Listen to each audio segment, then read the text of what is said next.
Welcome to the Record Machine Show podcast. And now, here's your host, James Michael Hollenstein. We have an exciting show lined up for you this week. Tom McNally from the band Overland Express will be joining me for an interview. They are a fiercely independent rock and twang band hailing from Oakville, Ontario, Canada. Their new album, All That Might Have Been, was just released in August of 2025. All That Might Have Been is the third album from Overland Express, featuring 13 new original songs that explore a variety of themes, stories, and musical styles. This album follows previous releases Somebody's Hometown and Missing Tuesday Morning, all of which can be purchased by visiting their Bandcamp page. But before we jump into the interview, let's take a moment to enjoy one of the band's tracks titled Hey Baby.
I used to run my fingers through your hair.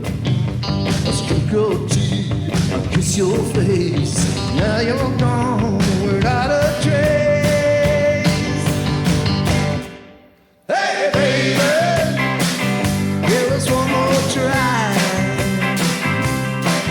Hey baby, give us one more try. Do my best, treat you right. I just want you to come back tonight. Hey, baby, don't do that. Hey, baby,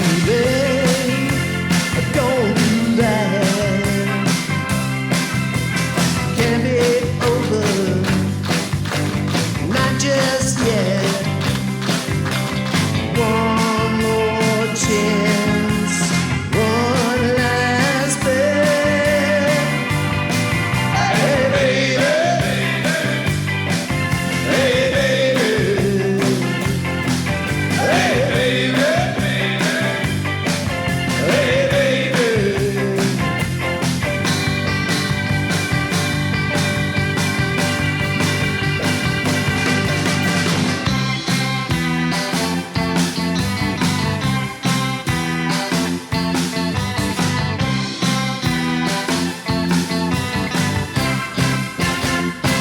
You just listened to Hey Baby by Overland Express, and I have Tom on the line for an interview. Tom, how you doing? Good. How about yourself, James? Not too bad, not too bad. It's a nice cool day here in North Myrtle Beach. How is it by you? It's sunny, mid-70s. It's a gorgeous day. Nice. So what's been going on with you? I mean, the last time we chatted on the air was, I think it was back in December of 2022. And since then, you put together a new album titled All That Might Have Been. Can you share some details about that? Yeah, that's the third album from Overland Express. We just released it in August. It's available on Bandcamp as digital download or limited run CD. Mm-hmm. We've got 13 new original songs on there. We're hopping from one genre to another. Mm-hmm. A real mix of stuff on there. Yeah, and it's out there now. We're starting to get a bit of airplay and getting some good feedback from people. Yeah, I've been listening to it the last week or so, man. Great job on it. Thank you very kindly. You're welcome. When working on a new album or a project, do you have a unifying theme or concept in mind from the beginning? No, not really. We have a bunch of songs, and then once they start to come together, we'll maybe come up with we will come up for a theme for the album as a whole. Mm-hmm. If we can pick a title from either one of the song titles, or in this case, a lyric from one of the songs. Mm-hmm. And then just that kind of drives the visual image of the album. Yeah. That's pretty much the way we work. Do you guys design your own artwork too? We have in the past. On our first two albums we did, and it was sort of designed by committee, which probably showed. But this time we had an actual professional graphic designer take it on for us, so I think the results are much better that way. But yeah, for all its flaws, we've always been proud of what we've done, sonically, visually. Yeah, the cover's looking pretty cool. Are you going to have any merch for this release? Beyond the CD, probably not. I can't really see doing like t-shirts and hats, but yeah. What about vinyl? That seems to be making a big comeback right now. It is. Even cassettes are kind of making a comeback. For us, vinyl, it's not really a value proposition, mm-hmm. or the amount that we would actually sell versus the cost of making it. Mm-hmm. Doesn't necessarily work out that way, but it'd be probably strictly for vanity purposes, which means it could happen. I've got mixed feelings about vinyl. Uh-huh. I grew up with it. Yeah. I love that whole immersive experience of cracking off the shrink wrap and taking out the album, placing it on the turntable, running the dust cloth over it, putting the needle down, right, and then listening to the songs while you look at this big panel of artwork and lyrics and who played what and where it was recorded. Yeah. It's not something that a lot of people have time for anymore, unfortunately. Yeah, those were the good old days, right? Yeah. And then, like nowadays, for us to actually put something on vinyl, it would be taking something that was completely recorded, edited, mixed, mastered in the digital realm, mm-hmm. and then putting it onto an analog platform. Yeah, it's almost like cheating, I think. Yeah. Where it's not that true analog experience unless you took your digital master and bounced it off half-inch tape, and then onto vinyl, you maybe have a warmer sound. But, right. And yeah, never say never, but at this point, there's no plans for us to do vinyl. Yeah, and you mentioned cassettes too. Yeah, there are some bands that are doing cassettes. I've seen that. That's a bit of a novelty. Yeah. Yeah, I think it's pretty cool. I interviewed a band. I think it was like a year and a half, 2 years ago, and they had it on CD, vinyl, and cassette. And the girl sent me. Mm-hmm. She sent me one of the cassettes. It sounded pretty good. Well, good luck getting a cassette player for your car, but even a CD player nowadays, you know. Yeah, I have a cassette player at home still. I have a realistic one, and I also still have my realistic 8-track deck from 1981, and it still works. Oh, there's a format for you. Yeah, you won't be doing 8-tracks though anytime soon, right? No, maybe as a complete joke. Again, I don't know anyone apart from yourself who has an 8-track player. Yeah, that's that was funny. great, where the song would change tracks in the middle of a song. Right. Yeah, I remember those. those. Go forwards, not backwards, and yeah. Yep, I remember those days. Yeah, I've got shoeboxes full of old cassettes and reel-to-reel tapes and things that are still haven't completely decayed yet. So I'm starting to digitize some of those things. Yeah, they do make programs for that. I've noticed they sell on Amazon.com. They sell this. It's like a Walkman, but you plug it into your PC and you put your tapes in there, and then it digitizes the files. Mm-hmm. So you could definitely do that if you have stuff that's out of print and you can't find it anymore. I mean, that's That's probably a good idea, right? Yeah, that's right. I mean, I've got original recordings of old bands that I used to play with that are still in that format, and I'm gradually sifting through them and digitizing them for fun. Yeah, if you got any sort of if you got any kind of setup for recording digital music, then you can digitize tapes or anything because you've already got something to plug into. Yeah, and it's not that expensive either. I think the little player is like under $30 or something like that. Mm-hmm. So that's pretty good, you know. Yeah. How has the band's songwriting evolved over the years, and what have been the major influences on that evolution? How has it evolved? Well, it's probably evolved more from experience working together. Mm-hmm. Because we have two primary songwriters in the band who have both been at it for quite a while. Bruce will typically write lyrics like poetry and present them, and Steve will then take that and set it to music. But there are other cases where Bruce comes in with song, music, and lyrics already mapped out. Steve will come in with the song, music, and lyrics already mapped out. Where it's probably evolved is more just the refinement of that process. Mm-hmm. And then with the other members of the band, like myself and Colin, the drummer, also getting in on the arrangements and overdubs and things like that. So I think just the amount of collaboration and just the experience and just being adventurous with it. Like, we have a set of lyrics, what format or what genre would tell that story best, and we'll explore that. If we can play it, we'll try it. Nice. Well, let's talk about some songs. This podcast will showcase 3 of your tracks. Hey Baby, TK Meets the Decker Canyon Road, and the Devil Sighting Scripture. What's the story behind those songs? Wow, nice. Hey Baby, that's like a throwback to like 1958 rock and roll Ritchie Valens kind of sound. Mm-hmm. Just a little love ditty that we've kind of recorded in that style, with maybe a bit of 2020's production element thrown into it. Mm-hmm. So there's no deep story behind that one, but it's just a fun song. What else? TK Meets the Decker Canyon Road is kind of psychedelic. You might hear something like the Doors in the keyboard parts there. Mm-hmm. That one tells the story of TK Kramer, who used to be the bass player in Iron Butterfly. Nice. At the time, I guess in the late 70s, early 80s. He left the music business, went into engineering, and he disappeared under mysterious circumstances. Wow. And then his body was found in his car at the bottom of the Decker Canyon 5 years later. Wow. But, the song kind of tells that story. Uh-huh. And it maybe quotes something from Iron Butterfly along the way. Mm-hmm. Musos will probably notice that. Yes. And then, what was the other one? He said Devil Sighting Scripture. Yep. That's like a very swampy sort of New Orleans style that we play. Mm-hmm. And then the lyrics are really knowing to trust your source. If someone is sounding righteous, are they really being so? Or is it the devil in disguise trying to just sway you in some way? So that the song is sort of a conversation with the devil over a glass of wine. Very cool. Did you like the ones I picked? Yeah, those are excellent ones. It's very representative of the stuff that we do. We've got a mix of things. And yeah, we're proud and delighted to hear all of them.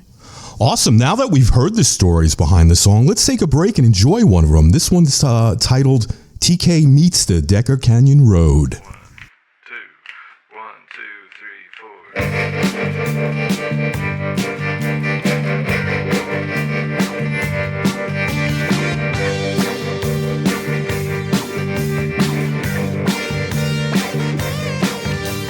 Sleep deprived but with an active mind. His wife was worried he was running out of time, and he should have been waiting for Greg out at LAX. 17 calls from the highway that day. When he got through to 911, it was to say that he couldn't wait any longer out at LAX. There are those that say they saw him hanging around pawn shops and food stores in another part of town, but nobody ever saw him out at LAX.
I really dig this track. How did you know when the song is complete, and how did you decide when it's ready to be recorded or performed?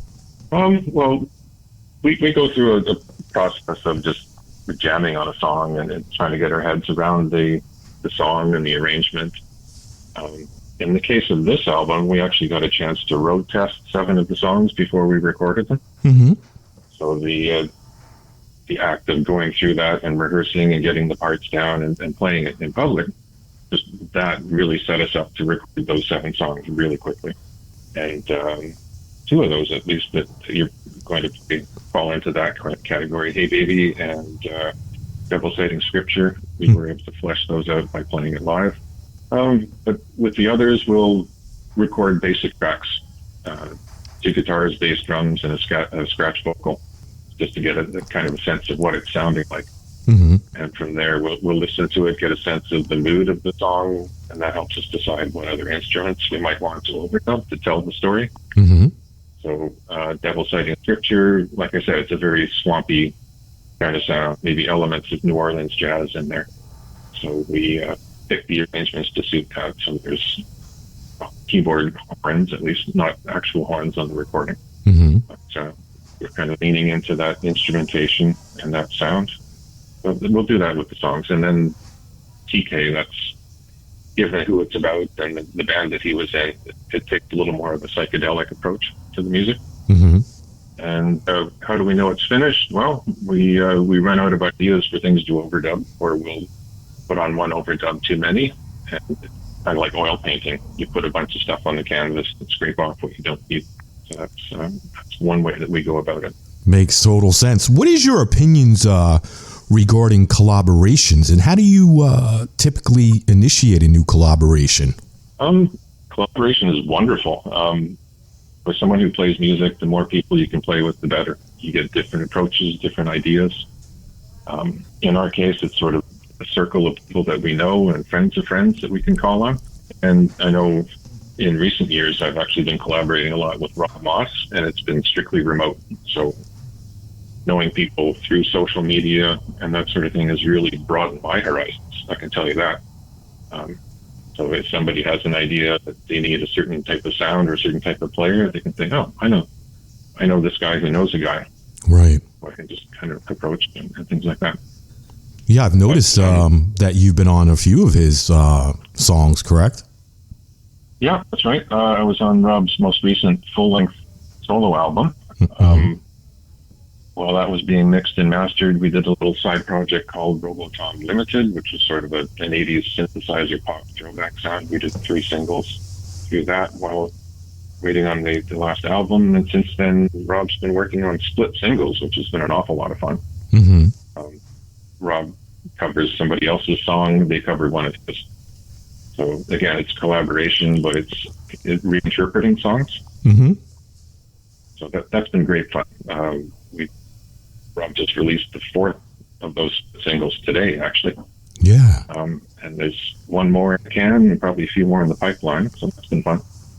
Yeah, I just got the email this morning from him in regards to that song you just mentioned. So yeah, mm-hmm. I got to get him back on again. Talk about the last few that he's released. Yeah, that basically started as a challenge. Rob approached friends of ours in the band Shake Some in France. He asked if they would like to cover one of his songs, which they did, and they turned it around in a matter of days. And they came back with the challenge, okay, now you cover one of our songs. And it's continued from there. So we're now into the 4th collaboration like that, with more to come. Do you have any other artists that you plan on collaborating with anytime soon? None planned. I mean, there's all sorts of people I would love to collaborate with. I won't name names or put anybody on the spot, but mm-hmm. I'm happy just to go to like an open mic or a jam night and find new people to maybe collaborate with in the future. What do you think about the increasing significance of visual media, such as videos, and will there be one for this release? Well, we've done lyric videos for 3 or 4 of the songs from this album. Uh-huh. We're not going to do like big budget David Bowie type video productions or anything like that, but we see a lot of people doing just lyric videos where they have some sort of a presentation that maybe shot by on camera or with stock footage or something like that, with the lyrics playing over the top of it. Mm-hmm. So that's the sort of venue that we will use. But yeah, it's another way to tell the story, another way to express whatever's in the song visually. Yeah, it's a more affordable way too, right? At least you're getting something visual out there, but it's not going to cost you as much as having to produce a whole music video, right? Right. I mean, in the glory days of MTV, the music video budgets would be insane. They'd be 7 figures for like a 3-minute video. Yeah. But, and you get all these wild ideas how to dramatize the song that may have had nothing to do with the song. So it's kind of swung back a bit. So I think it's either performance videos, lyric videos, something a little closer to home. Yeah. Do you think it's ridiculous that MTV still has a Video Music Award program when they don't even show videos? Yeah, it's pretty silly. They should rename it, please. I know, right? It's like it should be like the YouTube Music Video Awards, right? Because that's where everybody's watching the videos from, not from MTV. Yeah, exactly. Does MTV? Yeah, they don't even show music videos anymore, do they? No, I think the only platforms that show them are YouTube, and then there's another one called Vivo, right? You can get the app for your smart TV, and they show them. So right, or people will just post clips on social media, and you can digest them there. Right, a lot of people are using like TikTok and Instagram. Are you guys on any of those platforms? Yeah, not TikTok. I don't think we're necessarily TikTok material, but we are on Facebook, Instagram, Blue Sky, YouTube. That's pretty cool. So we shamelessly self-promote on all of those platforms. Now, do you guys plan on doing any live shows for this release? In the immediate future, yes, we're hoping to do an album release party. We haven't nailed down any details for that yet. It would be something local here. And maybe late October, early November timeframe. Do you guys live like close by to each other? Yes, we do. That makes it are relatively close. Yeah. That makes it a lot easier to do stuff like that then. Mm-hmm. Even then, it's still hard to get 4 people in the same room at the same time often, but we do what we can. Do you guys have a website that you'd like to promote? Not a website. It's more through social media. You'll find us at Overland Express Band on Facebook, YouTube, Instagram. Fred's Blue Sky address is slightly different. I think it's whatever it is, overlandexpress.bsky.social. We don't really see much add-on value to having a dedicated website when it's all the same content. I kind of dread when another social media platform comes out. Got to put the same content out on one more platform. But you do have a Bandcamp page, correct? And that's where everybody can get your music. Yep, that's our avenue for actual sales. So overlandexpress.bandcamp.com is where you'll find us. We've got 3 full-length albums on there, and honestly, of all the music I've bought in the last year or so, I'd say 90% of it is on Bandcamp. So the Bandcamp phone app is my default player because most of my collection, or my recent collection at least, is there.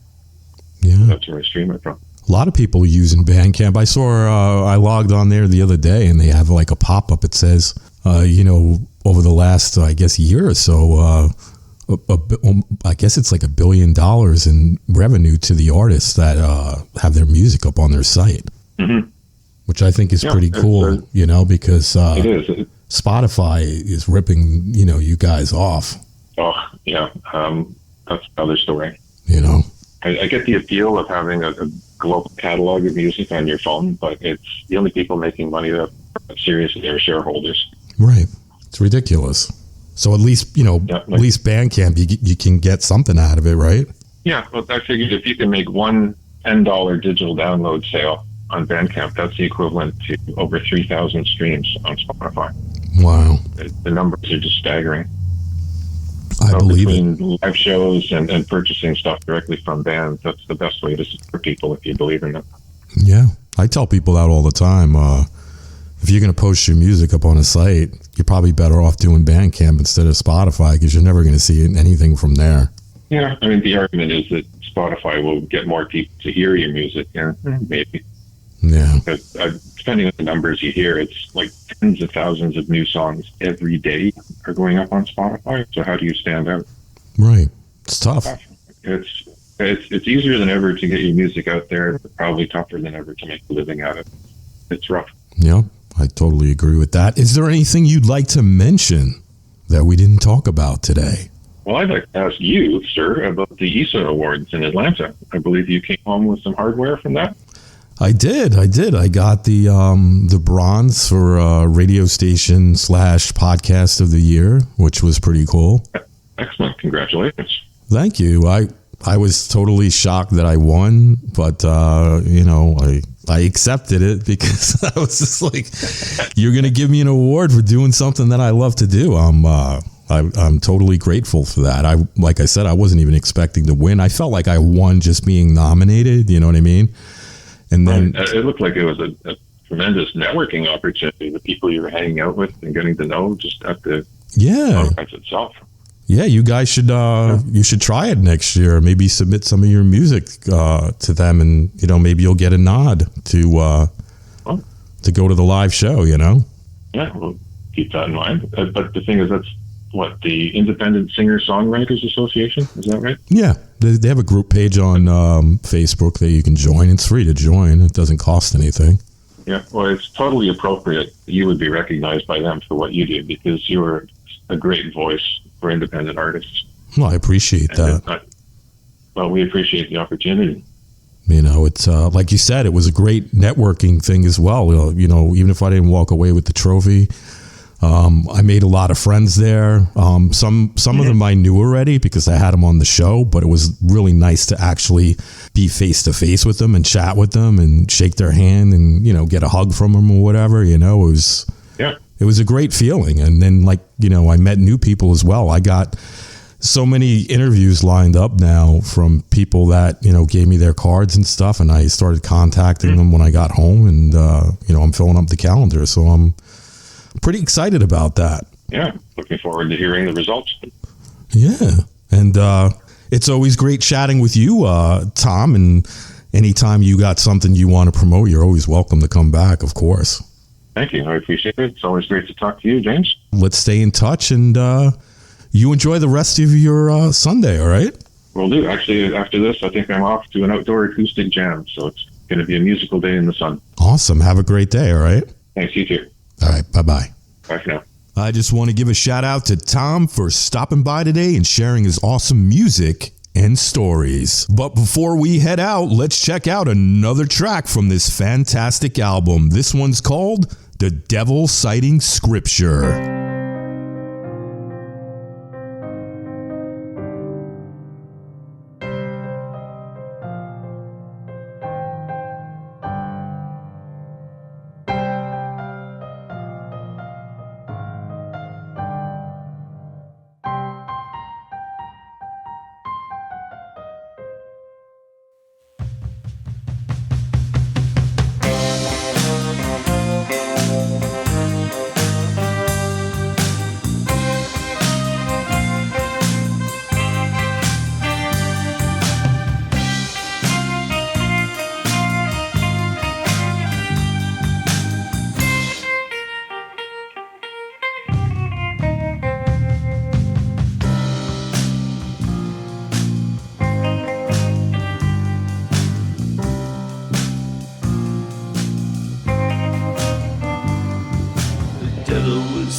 Scripture while we were drinking late last night.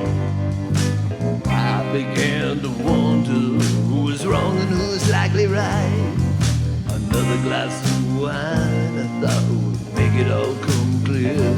But my head began to buzz and my eyes began to tear.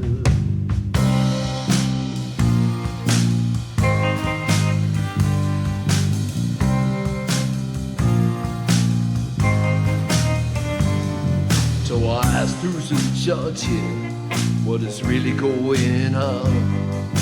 I cannot see clearly, though No opinions had been drawn, and I was just confused, no idea what came next. So I tossed back another glass of wine and thought, this is too complex.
Simple, though it's not clear to me.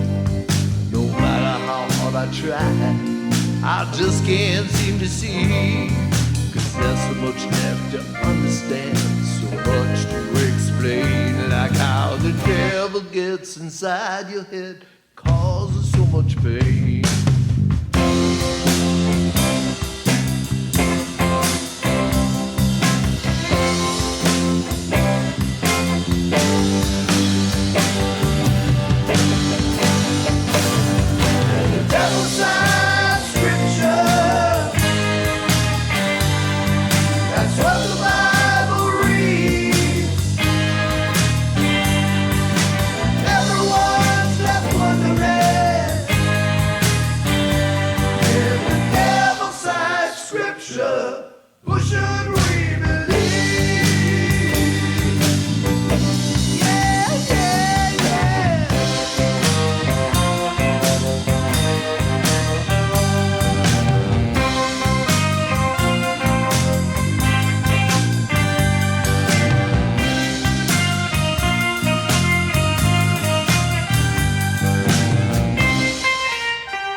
Machine Show is a weekly radio podcast produced by Jimmy Howell Productions. All rights reserved. For information regarding distribution or adding this podcast to your website, please visit our contact page at therecordmachineshow.com to submit your request. Thanks for listening. See you next time on The Record Machine Show. The Record Machine Show.